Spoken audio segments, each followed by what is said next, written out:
Are you sold on the Jose Barrios comeback yet? Yes or no? Yes, sir. There she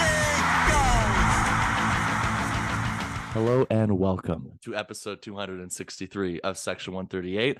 I will be your host once again for this episode, Bryson and Jacob. It's three straight where it's just you and I. An interesting 3 days in Houston, of course, this week. How are you doing? Tell you what, I'm happy now, but as we get deeper into this episode, I can tell you I will be less happy because this was just not a good series, I think, for this team. It could have been a lot better, but were some good things going on. Good team. You had some good performances, but definitely seems as if they just completely fell off the rails towards the end of that. Yeah, definitely not the greatest 3 days in terms of how the series started and then, of course, how the series ended. And I'd just like to note as well, our usual host, Mark, again, was unable to join us. There is a chance, though, that he will be popping in for a few minutes in today's episode at some point. So we'll keep an eye out for that. But, of course, Jacob, you touched on it in terms of how it started and, of course, how this series ended. We will start with game one, of course. And this is pretty much the first blowout loss for the Blue Jays this series in terms of a 9-2 loss to the Houston Astros. Kevin Gausman gets the ball, and usually, for the most part, of course, until pretty much this start, Kevin Gausman has been the only consistent starter on this team. But unfortunately, this past Monday, he joins the trend of Jay starters having a difficult first inning, and that's when he allowed 7 earned runs in that span. I guess I'll save it until you get your thoughts on this. But basically, if you go back to the last episode, I asked you this in terms of, and I also mentioned the stat in terms of the first inning ERA, the second and the third inning ERA. The last time we recorded, it was around 8. And I believe after that start from Kevin Gausman, that first inning ERA went up to 11. So I don't know what the issue is in terms of this team, in terms of the first inning. Of course, it definitely went better in game 2 and game 3 when Basson and Barrios pitched. But unfortunately, when the first inning goes rough for this team, going down 7-0 after the first inning is definitely not ideal. So Kevin Gausman joins the trend on that. I guess, wanted to get your thoughts on that, and of course, how frustrating it might be for a team to go down 7-0 basically after only hitting once in the lineup. It's definitely something that puts the team in an early disadvantage, and it's just some weird stat this year where it feels like a lot of these pitchers in this rotation have at least gone through this at least once. I think you just summed it up perfectly. At that point, the hitters were taken out of it. Like you were down by a touchdown the second time you go out to bat, and I mean, sadly, that's 2 days in a row Toronto teams are out of it very early on in the game. But I was looking at the plays for that game, and the Astros had a bat around inning. Like you look at it, Mauricio Dubon singles, Alex Bregman flies out, Yordan Alvarez walks, Abreu doubles, Tucker walks, Pena gets on a catcher's interference. I'll just say it, like I'm not worried about their catchers. Their catch, whatever, it happens every once in a while. I mean, I don't think that there's any time that I can remember off the top of my head that I've seen anybody do that on the Blue Jays. But then you see Ukes double, Myers homer, Maldonado strikes out, Dubois again, so that bat around flies out. Like it was just not a good bottom of the first for the Blue Jays. And it's not even as if the defense let them down. I guess there was that catcher's interference, but it was just straight up pitching was not getting what it needed to. And I heard Buck Martinez talk about maybe Kevin Gausman's tipping his pitches because that splitter was not getting any swing and misses. And you can see it. Like you go back and you watch Blue Jays in 30 or whatever, every single pitch is laid off of with the exception of a couple. And then again, the fastball command, we've said that about Barrios and Kikuchi, even Manoah this season, pretty much everybody. When their fastball's not doing well, then any secondary pitch, it's automatically not going to be doing well just because it's like, well, you can't locate the easy pitch. Why are we going to swing at the pitch that we're supposed to swing and miss at? And it definitely just was a brutal way to start the game. Because like I said, you're pretty much out of it. And I mean, other than that 7 spot in the first, so the final score was 9-2. The Astros scored once in the third and then once in the sixth. Like, I'm not trying to say, oh, well, except for the first inning, the Blue Jays technically tied the Astros, because no, that's not how it works. They obviously lost. But to be fair, like they were out of it very early on. And then it was over from there. I mean, Christian Javier, over 5 innings, he didn't even like fully dominate. I mean, he had the 5 strikeouts, the 2 walks, 3 hits, and an earned run. I know he's a good pitcher, but it's one of those games where if you're going to be facing a good team and a good pitcher, you can't afford to have that type of thing, because big comebacks like that very rarely happen against this caliber of a team. But at least they were able to somewhat salvage this series. I mean, game 2 went a lot better, and then game 3, I don't even want to get into, but I mean, we'll get into it eventually. But that was terrible. But in terms of Kevin Gausman, I'm not necessarily worried. I mean, Blue Jays signed him to that 5-year deal for a reason, and he's been their best pitcher all season long. Like he went a couple starts without giving up anything in terms of runs or just any type of hard contact. So I think he is slated to start as I just bring up the magnetic schedule, which for some reason I just have not put up. I just use it here, but I'm assuming he'll start against the White Sox, either White Sox or the last game of the Yankees series. But It's Sunday, yeah. Sunday, okay, so yeah, against the Yankees. Him and Manoah definitely, I think, will put up a show against the Yankees. So not overly worried, but it is one of those things where the game was essentially just thrown away very early on. It was, and you made a very good point in terms of the lack of chase and the lack of swing and miss on the splitter. And of course, it's ironic because it was the Astros. It was in Minute Maid Park. Of course, no one's here to. They were bashing those. No, I'm kidding. No one's here to accuse them of that. Of course, it's ironic that out of all the times that we've seen that was the team it happened to. But I mean, you're right though. Like if it was him tipping or if it was just the Astros being very lucky in terms of their approach, because I mean, not the fact that they weren't chasing it all to that splitter. I mean, that's pretty hard to do, even if you're planning it, of how successful they are. So either there was some sort of tipping, or there was just a matter of really good luck from the Astros. Whatever it was, it worked in terms of getting into Kevin Gausman early. We talked about that first inning, and then even afterwards, though, as much as you mentioned it a little bit, Jacob, Kevin Gausman settled down, and he was able to get a couple of extra innings for this team before handing things off to the bullpen. Basically, that's very important too, of course, for the beginning of the series where you're able to pretty much salvage the bullpen a little bit. So that's the good part about that. But I mean, you were talking about a lack of swing and miss from the and even chase from the splitter. There was 11 balls in play from his fastball. So a lot of people were, I mean, the Astros were pretty much capitalizing on the fastball as well, and they weren't chasing at the splitter. So when the fastball was being thrown, they were hitting it very hard. But I mean, it was definitely important though that he was able to go a few extra innings after getting lit up like that.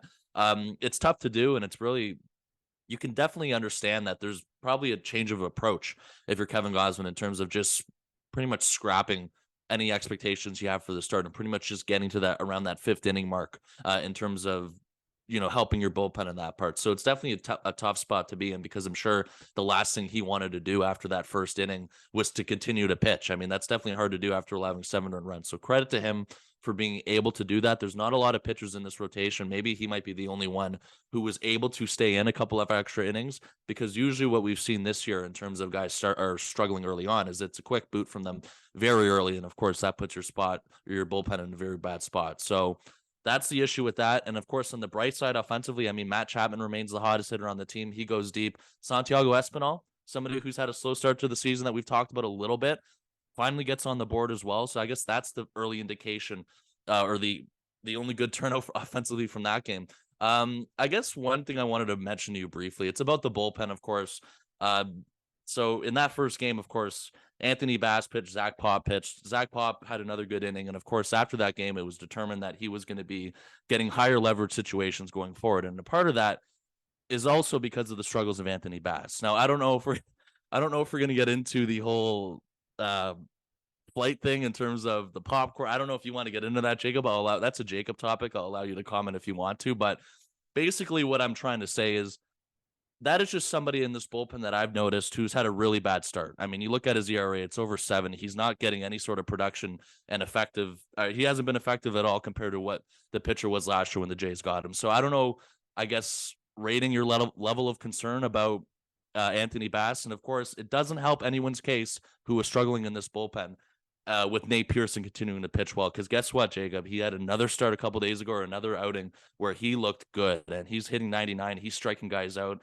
It's only a matter of time until he's up here, and both of us had that understanding. So I guess just rating your level of concern about Bass, and if you want to touch on the little popcorn incident, it's your call. I don't even know what to say about the popcorn. That's like the most random thing ever. Like I saw a Six Buzz post about it, and it was like made to be a bigger deal. Like whatever. I'm gonna say my opinions for that, because I mean, I've seen both sides. I've seen people say like, "Oh, it's not like she was." His family was unable to clean anything, but whatever. It was just kind of funny to see it, especially like how much popcorn was on the floor. Like my dog could have eaten that in 30 seconds. But honestly, the bullpen, well, Anthony Bass specifically, again, like I mean, most of the bullpen hasn't looked that great. I mean, in game 3, Zach Pop and Adam Simber, both of them struggled. And I mean, you're looking at Anthony Bass, ERA is now up to 7.36 on the season, which, okay, fair enough. He's pitched a couple I mean, he's pitched, decent amount of times, pretty much in every series at this point. He's he's really struggling. I mean, I'm looking at earned runs in 3 straight appearances, 2 Tampa Bay, Detroit, Houston, 2 against the Angels, 1 against St. Louis. Like it's not good. And I mean, yeah, okay, he's only 1 home run and only 3, I think 2 or 3 walks this season. But if you're talking about high leverage guys, like that's what Zach Pop, Adam Simber, all these types of guys came in to do last season, and they just kind of haven't done it. And I mean, it is interesting that Nate Pearson is doing well. I mean, was it you or was it Mark that had the over under at 0? I can't remember. Me and you, but you and I had the over. Mark had the under at 0. Like he went Oh, okay, yeah, harsh, yeah. and I don't know if that's going to age very well. Well, speaking of Mark, I see that he is in the waiting room, so I'll let him come in a few There you seconds. go. But no, I don't know how you keep Nate Pearson down there anymore. Like you got to remember, this isn't 2020 where he had to stay there for a certain amount of time before they could get that 6th year, that extra year, whatever. But I don't see why they don't bring him up at this point. Like I'm not going to suggest who they necessarily bring down. I mean, I've seen a lot of Blue Jays Twitter panic, but well, pretty much when everybody pitches, but eventually you got to have your best guys up here. And if Nate Pearson is one of your best guys in this organization, I do think that he has to be up here at one point. I mean, there's only a certain amount of guys that they can rely on late. And how fitting is it that Mark comes in at the time when we're talking about Nate Pearson? Mark, no. we gotta go, guys. We were just touching on basically the only game 1 so far. We talked about just this weird trend with the starters in terms of first inning ERA. Kevin Gausman was the latest casualty of that. And of course, I gave Jacob a chance to talk about the Anthony Bass situation with the popcorn. He did not want to take the bait. Maybe you will. And basically how that's allowed a guy like Zach Pop to move up in terms of higher leverage because of Bass has been struggling. Yeah, I mean, I don't think he's moved up because of the popcorn situation. I think it's just a coincidence that that's happening at the same time. But I mean, yeah, Zach Pop has been really impressive. His outing last night aside, he's worked himself into a high leverage situation, and that's obviously beneficial for the Blue Jays. But yeah, it does beg the question of where does a guy like Nate Pearson go if he's pushing the envelope down in AAA? So it is an interesting question to follow as we progress through the season, and I don't know how the Blue Jays solve it. I mean, in actuality, they probably solve it with an injury. Like, I'm really surprised, knock on wood, that we haven't got that yet, but I think that may be coming because that seems to be the trend with baseball, and it seems like almost guaranteed that that's going to happen at some point. So I think that's probably, in reality, the solution to this situation. But yeah, Zach Pop has been pitching very well, and Nate Pearson has been pushing the envelope, and the Blue Jays don't have a lot of space to put guys right now. Absolutely. And I guess from that point, we can pretty much focus on game 2 now. And of course, Chris Bassett was the one who took the mound in game 2. And it was really pretty much the best game of the series for this team in terms of how they played in game 2. And Chris Bassett, basically, other than that first start in St. Louis, he's really put together an improvement, and he's starting to pitch. He's been pitching a lot better since. And of course, at this start, it was his best outing of this as a Blue Jay so far. He goes 6+ innings, striking out 5. I think it's safe to say we're past any sort of concerns with Bassett. Maybe not completely from you guys, but I mean, I think from us, or from my standpoint, we're past most of that. And it was really good to see him pretty much be effective as well in game 2, basically coming a day after what happened with Kevin Gausman. So I think that part of Chris Bassett starting to perform and pretty much coming off his best start as a Blue Jay, I think that was really beneficial, of course, in what was the best game of the series for the Blue Jays. Oh yeah, I mean, to be fair, like he was great with the Mets last season. I think it was the Angels game, or there was one game where his pitch comm was not necessarily working that well. I have zero concern about Chris Bassett. Like they brought him in. I think that realistically, you talk about what Ross Stripling was able to do last season. I do think that Chris Bassett is kind of like that Ross Stripling replacement. So I have zero concern about him. Like what he's shown, he can get out of jams. And I mean, the Astros, like we said with game 1, they're a good team. This is not a just barely squeak by a bad team type of series. He pitched against a very good team, and we'll talk about Barrios later. So if he's able to get outs like this against premier hitters, then I think that it shows that game 1 was just a a bit of a fluke. And I mean, even game 2, like I said, with the whole pitch calm thing. So zero worries for Chris Bassett. I think that he will settle into this. And to be fair, this is now what I think his 4th start, if I'm not mistaken. So we're going through that 4th turn of the rotation for everybody. I think at this point it's time to say that yeah, people are settling into what they truly are, with I guess maybe the exception of Alek Manoah, because he's definitely struggling. But the rest of the rotation, I think it is fair to say that yeah, like now that we're 2-3 weeks into the season, it is a lot easier to just pump the brakes a little bit. And say even with the hitters too. I mean, I guess there's a few hitters that had rough series this in Houston, but I think that it's time that we can sort of start to actually judge the team based off of what it is expected to be. Because I mean, you can't really say that Chris Bassett's going to be bad after that one start. He looked quite good, and I mean, obviously he was just making sure. Yeah, he did get that quality start. So get a quality start against a quality team. I think that there's nothing more that you can ask for, and they got the win too, which was good. Yeah, I think the most encouraging thing for me is that he's finally figured out pitch calm. I think like that to me was the issue in the first couple outings, and that's what was frustrating. And the fact that he hadn't figured it out in spring training, and the Blue Jays hadn't really figured out what they wanted to do with pitch calm with Chris Bassett in spring training. But I mean, in the start against the Astros, he was totally in command in terms of pitch calm. Like he was walking around, he would throw a pitch, walk around the mound. He would be calling it as he was walking around the mound.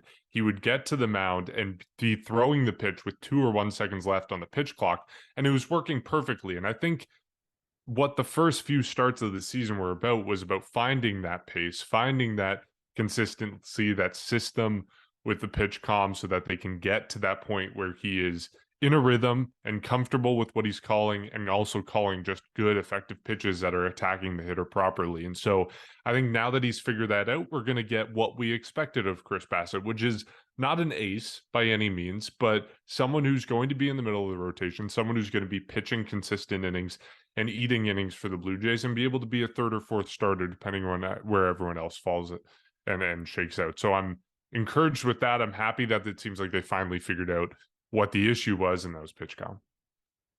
And it's weird because now he's working with Alejandro Kirk, which was not something that happened in the spring. But like you said, Mark, he's got the routine where he pitches. He's got the little pitch calm on his belt now, so he's clicking the button before he gets to the mound. He knows what he's going to throw. So I think that's obviously very important that he's got his routine there. And of course, offensively as well, it turned out good for the Blue Jays. I mean, Matt Chapman homers again, that we talked about all season, being the team's hottest hitter. Of course, I remember, Mark, you actually brought this up about last week, basically saying, should pretty much Matt Chapman be moved up to that permanent cleanup spot? We haven't seen that yet when there's a righty pitching on the mound. Perhaps my opinion may have changed, and maybe siding with you a little bit now in terms of that might be something that permanently needs to get done, but we still have not seen that yet. And of course, Vladimir Guerrero Jr. hits a home run as well, something that he hasn't done over the past couple of weeks. Of course, there was also a really weird sequence in the game where there was a hit and run with Brandon Belt and Whit Merrifield, who hit it. And of course, Belt advanced to third from that, from first to third, which was probably one of the most random plays I think we've seen this season thus far. And then of course, Espinal was able to bring him home, Brandon Belt from third base. So that was pretty impressive and pretty weird in terms of what happened with that offensively. And I mean, it's just something where Santiago Espinal, again, a slow start to the year. He homers in game 1, gets a big hit in game 2, with the weird sequence of Brandon Belt moving on the pitch, which was definitely interesting. Bo Bichette had a good single as well. So I guess where I'll go back to, Mark, I know your stance on this, but if you want to add to it, go ahead. And of course, Jacob and I were the ones who were against this at first, in terms of, is it time for Matt Chapman to permanently be that cleanup guy, even when there's righties on the mound? Because of course, Daulton Varsho hasn't exactly been playing well offensively the last couple of pretty much of weeks now. I mean, I think yesterday was one of his first extra base hits pretty much since that, at that point at the beginning of the season. So Jacob, I'll ask you first, has your stance changed on Matt Chapman permanently being the cleanup spot, or being the cleanup hitter now? No. And the only reason why is just straight up Really? matchups. I mean, well, here's the thing. You asked about it permanent. I'm not saying he won't hit cleanup at For the times, time being, but yeah. yeah, I'm going to still say no. I think that there is still value in this flexibility. And I mean, Daulton Varsho, was it 0 for 14 or 0 for something? Like he went on that long 0 for streak. So other than that, like, not fully worried. Like he is, I mean, I think we should remember he's not like a huge hit for average guy. Like he will hit you your home runs and your doubles and whatnot, but he's not here to hit 280, 300, something like that. And I mean, even if Matt Chapman does that, that's definitely a massive plus. But I'm still going to stay with the fact that I think that it is better. Just break up that big stretch of righties with a lefty, because you got to remember that's essentially what they brought him and Kevin Kiermaier in to do, and even Brandon Belt. Like you look at last season, it was you would have a lineup of entirely right-handed batters. So I still do like this idea of having a lefty. Just break up your top hitters, your power hitters up with a lefty. But if there is a situation where it makes more sense to have Matt Chapman in the cleanup spot, then yeah, you can use it. Yeah, my opinion on this hasn't changed. I still think Matt Chapman needs to be in that 4 spot. Like, I don't understand why you would give more at bats to someone who is colder in terms of giving those at bats to Daulton Varsho. Like, Daulton Varsho is a good hitter, but he's going to be streaky, and that's what we know about him. That's what he was in Arizona. That's what he's going to be with the Blue Jays. He showed that he was off to a good streak to start the season. He's gone cold now. Okay, make adjustments. Put Matt Chapman into the cleanup spot reliably. Like, I don't want to be in a situation like, take last night's game, for example. I know we're not there yet in the podcast, but if we're talking about last night's game where you have none out, bases loaded, you have Springer come up, you have Bo come up, you have Vladdy come up. If one of those guys gets on base, you're walking yourself into a situation where you have Daulton Varsho coming up, who's on this, whatever it was, over 14 streak or whatever, instead of Matt Chapman, who is one of the hottest hitters, if not the hottest hitter in baseball. And I don't want to be in that situation. I want to give those at bats to Matt Chapman. So I think in terms of that, to me, it's, you can't argue it any other way. I think Matt Chapman has to be getting those at bats, regardless of righty lefty. When Matt Chapman is a hotter hitter, Matt Chapman has to get those at bats. No debate. And I think my opinion is definitely changed from what you were saying, Mark. I mean, it's changed because of the fact that, yes, Varsho's been struggling, but it's also really much of a bigger factor for me because Matt Chapman's continuing to do this. I mean, he's already somebody who's benefited from moving up in the order already. Again, on opening day, he was like the 7th or the 8th hitter. So if you can move him up one more spot, get him some extra at bats, I think that's pretty much going to help him in terms of being that guy. And he's still on a hot streak. I mean, he is just leading baseball basically in almost every category. It is insane what he's doing. Of course, he's playing good defensively as well. He had that nice diving play in one of the games as well. So I think we're at that point where maybe it also helps Varsho in terms of a little bit of pressure is taken off of him that he moves down a spot. Of course, like we all know exactly what you guys were talking about in terms of what we're getting into with Daulton Varsho. And I think just because Matt Chapman's earned it, it shouldn't be too much longer, in my opinion, either, until that's kind of a move that's permanently done. So we'll see on that. But of course, the most interesting game and the most frustrating game of the series at the same time is pretty much what we're going to move on to now. Interesting because of the fact that Jose Barrios was the only bright spot about that yesterday. And of course, frustrating because, Mark, you gave a hint at it in terms of what happened offensively all game long, especially late in the game. I still don't understand what happened with that, but I guess we'll start with the good stuff with Jose Barrios, and pretty much the one I'm most interested to see from you guys in terms of what I'm going to ask you. And of course, I think you guys know what I'm going to ask you, but basically, again, the only bright spot of that game yesterday, he goes 7 innings, allowing 2 earned runs, strikes out 3. And it feels like this was another stepping stone in terms of Jose Barrios getting his confidence back. We know how the last start ended pretty much getting the comebacker off his knee. He comes back into the game last night, and he goes 7 innings, going a little bit deeper into the game, of course, building that confidence back. So the most important question that I can't wait to hear what you guys say, because I actually don't know what you're going to say to this, is, are you sold on the Jose Barrios comeback yet? Yes or no? Here's the thing. I want one more start before I'm sold on him. And it would be, if I'm not mistaken, against the White Sox. I think he'd probably get the first or second game against the White Sox. So I want one more start. I definitely am more sold on it than I was last episode or whenever the last time we talked about him. He pitched well. Like, let's be real here. Again, we talked about Chris Bassett in the last or in the second game of the series. This is a good Astros team, and he dominated them. I mean, 7 innings. His pitch count, he had like a 5-pitch inning at one point. And I think he could have easily gone 2 more. Like, he could have had a complete game at that rate. And I mean, I highly doubt they do it, but I mean, who knows? Maybe it could have changed the outcome of the game. But I mean, he had a fantastic outing. And I mean, if you're Jose Barrios, again, 2 straight outings of just pure dominance against Houston and Tampa Bay. Yeah, he struggled early on, but again, he is doing a lot of better things, and it's just straight up he's not allowing a lot of damage. I mean, yeah, there was the two earned runs. I think it was in the second inning where it was a base hit and then the home run. But other than that, like he was untouchable.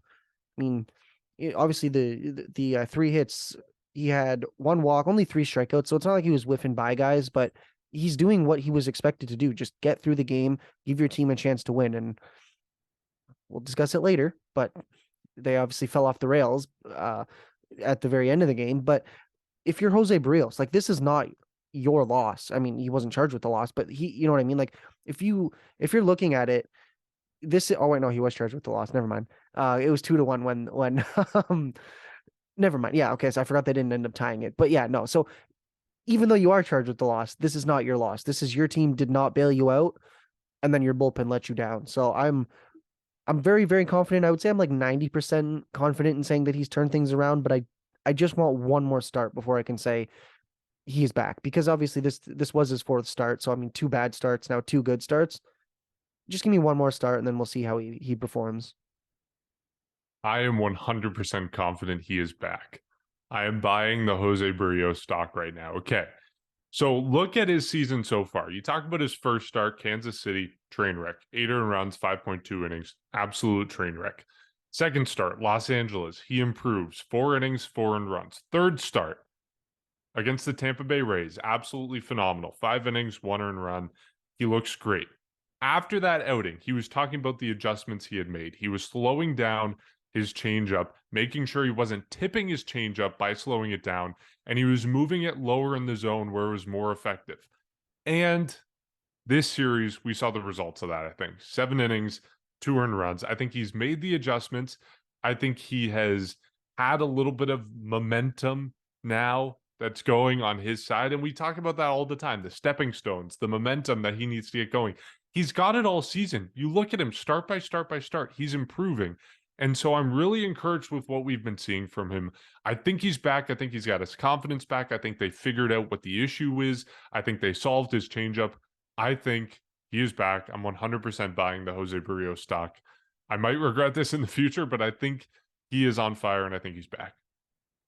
I'm glad you said it because I'm pretty close to that point as well. I mean, definitely you want to see it a couple more times, but it's just the fact how he's leaving these starts with something to build on. And that's why I'm happy that he went 7 innings and that's it yesterday, just because you don't want to take any more risk of something bad happening. And then you're kind of back to square one. So that was important for me. The other thing that I found very important was the fact, of course, that bottom of the second inning. So basically, for me, it wasn't even really struggling. I thought it was just 3 bad at bats, pretty much what happened. He hits Jeremy Pena, David Hensley walks, and then Jake Myers hits a double. And after that, it went back to pretty much Jose Barrios cruising. So the thing with him in what we've seen pretty much throughout last year, and even I guess parts of this year in his first couple of starts, is that when he makes these mistakes, the entire outing falls apart for him. So when he got out of that second inning, a little bit, I personally was a little bit nervous in terms of how he was going to respond, but of course he came out and responded. And I think that was one of the biggest parts about that, because if this was last season, it might have just been something where the Astros would have continued to build up on pretty much what was going on with Barrios. So that was pretty much important for me that he was able to do that. I mean, we've talked, of course, Mark, you were talking about the changes he made. And of course, with his pitch selections, I mean, he's relying on his slurve and sinker the most now. He's mixing in his fastball here and there, which I think is really good, despite the concerns that come from people about that. I think if you're picking the right sequence and the selection, location, all that, I think it's good that you can mix that in there as well. And of course, you mentioned the changeup that he's also starting to or pretty much throw a little bit more than I guess he used to in terms of pitch selection rates and all that. So I think the fact that he's found a new kind of approach with the slurve and sinker, I think it's helping him. It's helping his confidence. And it's really unfortunate because of what happened yesterday that he was charged with the loss. And I think that was pretty much one of the biggest pet peeves of mine, is that he puts up a start like that. And of course, we can get into the offense now, pretty much of what happened. So we know I'm still baffled at the fact that the bases were loaded with nobody out and a run didn't come in. I'm also more baffled at the part that they couldn't get to Luis Garcia at all throughout the game. And this is a guy who's been struggling as well. I mean, he came in with pretty much a similar ERA to Jose Barrios. It was north of 7. Of course, it's inflated, yes. And of course, Garcia is a better pitcher than that. But the point is that he hasn't been able to figure it out at all this year until last night, it seems like. So that happened with that, of course. They get into the bullpen around the 8th inning, and that's when you kind of had a little bit more optimism. But I mean, I guess I'll let you guys take it away from here in terms of having the bases loaded with nobody out and just not failing to score 1 run to tie the game.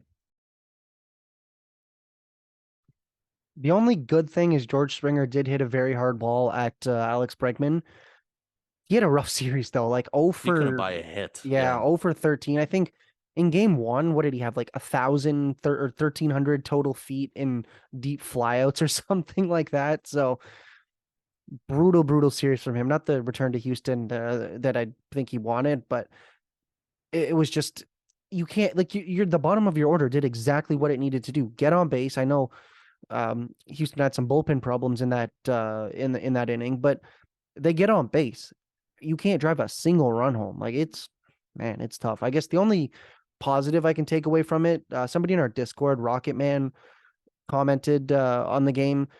Just briefly, what they said was, Jose Brios was fantastic, and the big five, the top five of the order, they're not going to go 1 for 19 every game or most games. So it's not like this is a replicable thing. Like you do have some of the premier hitters in baseball, but man, it's tough to go up, have the bases loaded, nobody out, not score, and then give up 6 runs in the bottom half of that inning. Like it just completely sucked the life out of them, and then they were out of it. I mean, at that point, it's okay. We'll go to we'll head off to New York and then just pray that things are a little bit better. But it's just that can't happen. Like we talk about it. I think it was in the Tiger series. Whoever it was, I can't remember. Somebody was just walking the bases loaded. I think it was in the second game where they ended up walking it off. But yeah, they didn't really get that big hit. They had 2 sack flies, but still, they were able to at least capitalize and get some runs. Like you just needed one to tie it, and it's a whole different ballgame. You put in your different set of relievers. I mean, you still have the top of the order up, but that stuff can't happen. Like if you want to win this type of game and you want to win games like this against good teams deep in the season, you need to be able to take advantage of opportunities. And they couldn't. It was a tough game all around. I mean, Brios pitched well. I know the final score is not going to look great. I mean, it was 8-1. So it doesn't look great at all, but with the exception of really the first 7 innings, it was a close game. And even really the 7.5 innings, because they almost tied it, but it's just everything fell off the rails at that point. And it's one of those things where you just have to forget about it. Like there's nothing you can do other than just pray that doesn't happen again and move on to the next game. It was a really frustrating inning, and I don't know if I have anything else to add, but the thing I will nitpick on is the automatic called strike on Bo Bichette, because I thought that was really, really dumb. And I think this is an issue. Yeah, there was a lot in that game. But I think this is an issue we've seen so far in the season where I recognize the need to call automatic strikes and balls during at-bats, but I think between at-bats, there needs to be more time allowed for moments to breathe, because in the at-bat prior to Bo Bichette's at-bat, we had George Springer, who lined out it was Alex Bregman playing third at the time. He lined out to Bregman. It's this big moment, bases loaded. We get the replays of the play that Bregman make, the good base running by Whit Merrifield to not get doubled up there. We get George Springer's reaction, and then all of a sudden we snap back into gameplay and Bo Bichette is getting a called strike because he isn't in the box soon enough. I think we need to let those moments breathe, right? We're celebrating. The point of these rules is to celebrate the action in baseball and accelerate the action and bring the action more to the forefront of what we're watching. But when that action happens, we can't just blow past it because the game continues. We need to let moments breathe a little and give it more time to settle, and then we move on to the next step at. Think of what it would be like to be in the ballpark during that moment. One moment in the ballpark, I think it was during the home opener when Alejandro Kirk hit his home run, and then very next moment, the guy's got to be in the box after him. And it's kind of frustrating to watch as a fan. When you want to celebrate, you want to breathe, you want to take a deep breath, but you're not allowed to as a fan because of this pitch clock. So I think more time needs to be given between at-bats, especially in big moments, to let moments breathe. I like the pitch clock within at-bats, but I think between at-bats, need to let it breathe a little. But yeah, leaving the bases loaded when you walked into that situation with none out with the top of the order coming up, unacceptable, can't happen again. Let's pray it doesn't. Yeah, Mark, I don't know if you saw it too, but there was a similar thing, but it wasn't the Jays. It was the Cubs and Dodgers. Cody Bellinger goes back to LA. He gets a standing O. He acknowledges the fans. Yeah. he gets called for the automatic strike. I mean, There needs that, to be room yeah, for heart in all of this. Like, use your brain and realize that people yeah. are not here to watch the umpire call an automatic strike. People are here to watch those big moments. Yeah, just like in certain situations like that, I do agree that the umpire needs to have some leeway with that. So that's frustrating. And Jacob, you mentioned it a bunch of times yesterday. Vladimir Guerrero Jr. also had an automatic strike called on him. And that was, I believe, pretty much earlier in the game. It might have been his first at bat. He was called out strike 3 because of that. So we saw that a lot yesterday in game 3, of course, more than usual than we've seen this series. And it just, for me, too, after failing to capitalize, of course, in the bottom of the 8th inning, it's kind of like it just feels like the Jays got punished from like the baseball gods of pretty much what happened the next inning. I mean, the Astros, a 6-run 8th inning, pretty much off of Zach Pop and Adam Simber. It's what a way to end the game, what a way to end this series. And of course, pretty much overall, I mean, it didn't start it good, it didn't end good, but of course that middle game was really good. And of course, Chris Bassett and Jose Barrios pitched really well. So that's something to look forward to. So I think we've pretty much covered enough about this past series. And of course, it's now our time. And Mark, you're back for this. Thank goodness. Back for the series predictions this upcoming weekend in New York. Jacob, I'll let you go first in terms of your series predictions against the Yankees. I believe all 3 of us were basically all incorrect in terms of this past series, in terms of picking a J series win. So that's something to account for, Mark, as well, with the updated standings at some point. But pretty much all of us are trying to get back on track this weekend. Yeah, I mean, the Yankees and Blue Jays kind of similar. They played one less game, so the Blue Jays have the off day today, or yesterday if you're listening to this on Friday. But Blue Jays have a good set of pitchers going. They have 3 aces. They have Yusei Kikuchi, Alek Manoah, and Kevin Gausman. I can't believe I said that with a straight face, but I think they easily take 2 out of 3 here. I mean, we talk about Alek Manoah not on pace for a good season so far, or at least not starting it good, but he pitches well in Yankee Stadium. Kevin Gausman, like I said at the beginning of the episode, there's no way that what happened last start is anywhere close to what he's going to do again. And then Yusei Kikuchi, again, saw him on Saturday against the Rays. He's pitching well, and especially against good teams. So I don't see why I'm not going to say they sweep, but I don't know how they don't take the first 2, potentially lose that last one. Here's the thing. I think they'll take 2 out of 3, but it's like, I think, yeah, 2 out of 3. But if I had to put money on it, I think that the first 2, and then they just avoid the sweep. I'm going to go 2 to 3 as well. I'll say they lose the Kikuchi game. I'm high on Kikuchi. I think he'll have a good start, but I think the Yankees might figure something out against him. Like, I don't know. I think he's been too good the last few starts to put that much faith in him. So I think he's going to have a little blip on the radar, like maybe 3 or 4 runs allowed in 5 or 6 innings. And I think the Blue Jays will lose that one and then win the Manoah and Gausman starts. It's tough, too, because it's not official in terms of the Yankee starters this weekend, but I believe pretty much after looking on Saturday, it is as scheduled right now, unless things are changed. It is set up to be Alek Manoah versus the king of the Audi sign, Garrett Cole. And of course, Garrett Cole has been off to a terrific start this season. So I think that's pretty much the only starter where I know for sure is pitching for New York this series. I'll say 2 out of 3 like you guys, but I'll say that they lose. They start against when it's Alek Manoah versus Garrett Cole. Not because I think Manoah is going to pitch bad, just because I think Garrett Cole's been off to a really good start. And of course, all eyes will be on Alek Manoah. Jacob, you talked about it. He's pitched well at Yankee Stadium, but we haven't seen this version of Alek Manoah who's been struggling. I mean, everything's off pretty much with him right now. He's got to fix a lot of stuff. And at some point, I think we're all confident he will get back to that point. And what better way for him to get back on track against the Yankees at Yankee Stadium? And of course, Kikuchi on Friday.